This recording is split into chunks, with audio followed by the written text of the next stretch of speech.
Many people could have been chosen for the most influential Christian of all time outside of the Bible. Lots of people may choose John Wesley, the founder of Methodism. Some maybe Mother Teresa, maybe even Billy Graham as a modern example. But I think to truly find the most influential Christian of all time outside of the Bible, you have to look back to the year 272 AD when a young boy was born in Rome. That boy was Constantine. He was the father of a Roman general, and his mother was a Christian Roman citizen, and they lived in a small town not very well known at the time. He grew up, he was exposed to the Christian religion and to the surrounding pagan religions. His mother Helena taught him the ways of Christendom, but at that time Constantine never became a Christian. He was raised there. His grandfather was an innkeeper, and he was more than likely raised in that building, a humble beginning life. More than likely, Helena and Constantine's father weren't even married. She was more than likely his concubine, because in fact, at a later point in time, Constantine's father would leave the family to go marry for more political authority. But that's where he grew up, and that's where he stayed until his father was promoted to the rank of Caesar within the Roman Empire.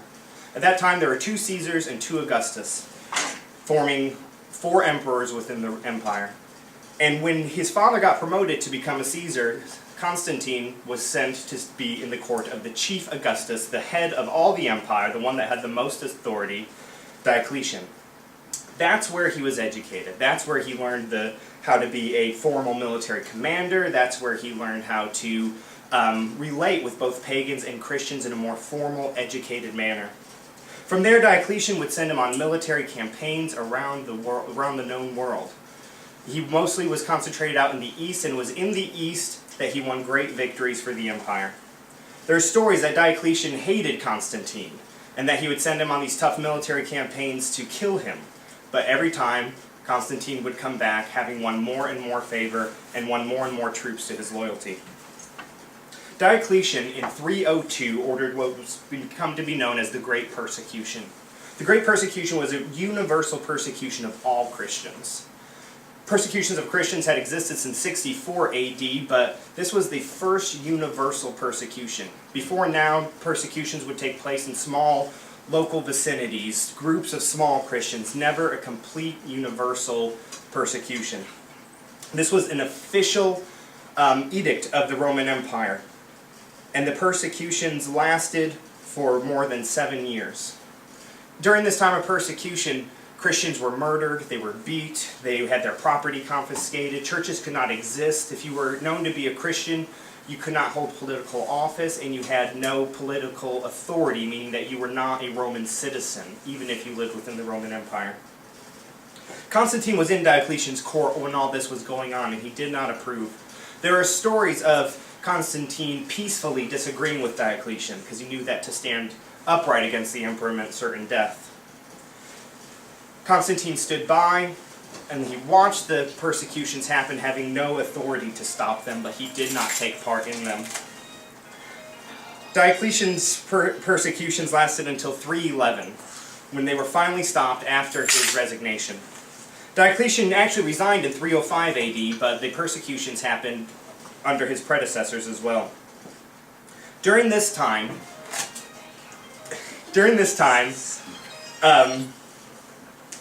Constantine slowly rose through the ranks of the military. He rose higher and higher and higher, eventually being promoted to a Caesar himself when his father retired and later died. Constantine consolidated his military power, and he grew stronger and stronger and stronger and more influential. By 325, he would be the lone emperor of the entire Roman Empire. But before that, in 312, as an Augustus in the Roman Empire, he was getting ready for a battle. It's called the Battle of Milvian Bridge. And here is where we begin to see Constantine as the greatest Christian that we'll know outside of the Bible. While he was getting ready for this battle, up in the sky he saw the sun, and above the sun he saw a cross illuminated with light, and around that cross he saw the words, "In this sign shalt thou conquer." Following that vision, Constantine ordered his troops to put the Chi-Rho symbol on all of their shields, and then they marched into battle. Constantine faced a force that was 4 times greater than his, but his troops won a decisive victory nonetheless. There's even legends that right before this happened, Constantine had a dream where Christ himself came and visited him and affirmed that Constantine would indeed win his next battle. That battle and that decisive win meant that Constantine had even greater power, and he would pick that vision as his conversion point.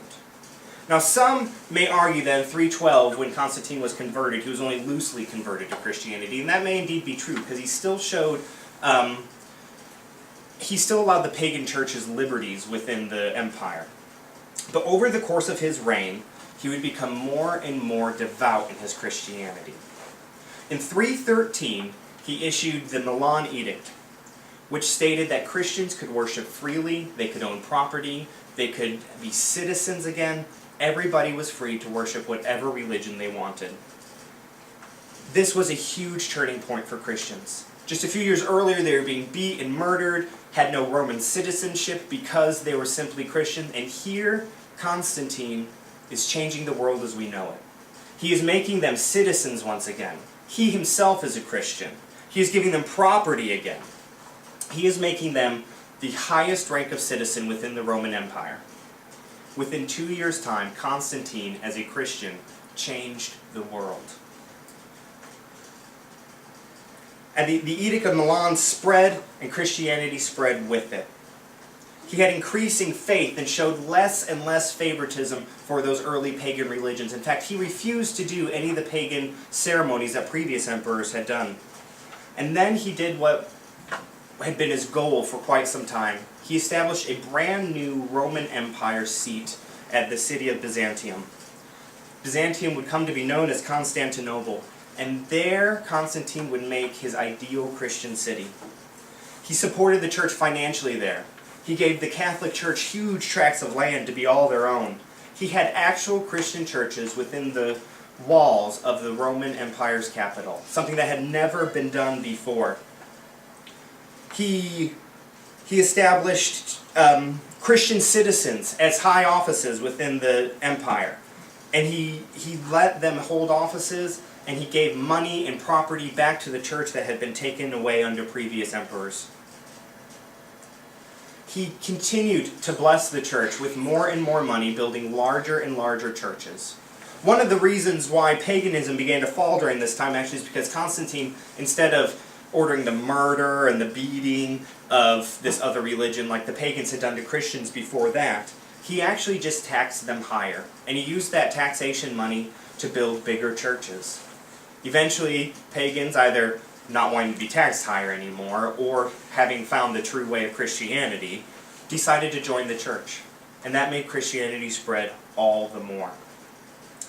Constantine was never violent towards pagan believers. Having witnessed the great persecution of his early years, he did not want to go back there, and he established a peaceful reign as a Christian king. He even established the first ecumenical council at the Council of Nicaea to deal with the Arian controversy at the time. Now you can believe the conspiracy theories about the Nicene Council, but what happened there was to solidify Christian as a base, as a set form of beliefs, and Constantine would continue to act in that capacity throughout his lifetime. He never decided on church doctrine himself. He simply enforced it and would bring the bishops together to talk. Constantine was the greatest Christian influence outside of the characters we find in the Bible.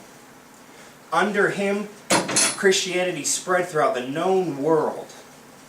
Under him, Christianity experienced a breath of new life that hadn't been seen since Pentecost and the early church. Under him, Christian churches were established in new areas where they hadn't seen life since the time of Paul. Other people throughout history may have indeed started movements. They may have served the poor, they may have started reformations and even founded denominations. But nobody since the time of Paul can claim to do what Constantine did. He changed the known world and the world's attitude towards Christianity and solidified it as the religion of the Roman Empire. Kings and emperors after that would mimic Constantine, even after the dissolution of the Roman Empire, and they would continue to be Christian because the Roman Empire had taught them how to do it in the first place. That is why Constantine is the greatest Christian influence outside of the Bible. Thank you.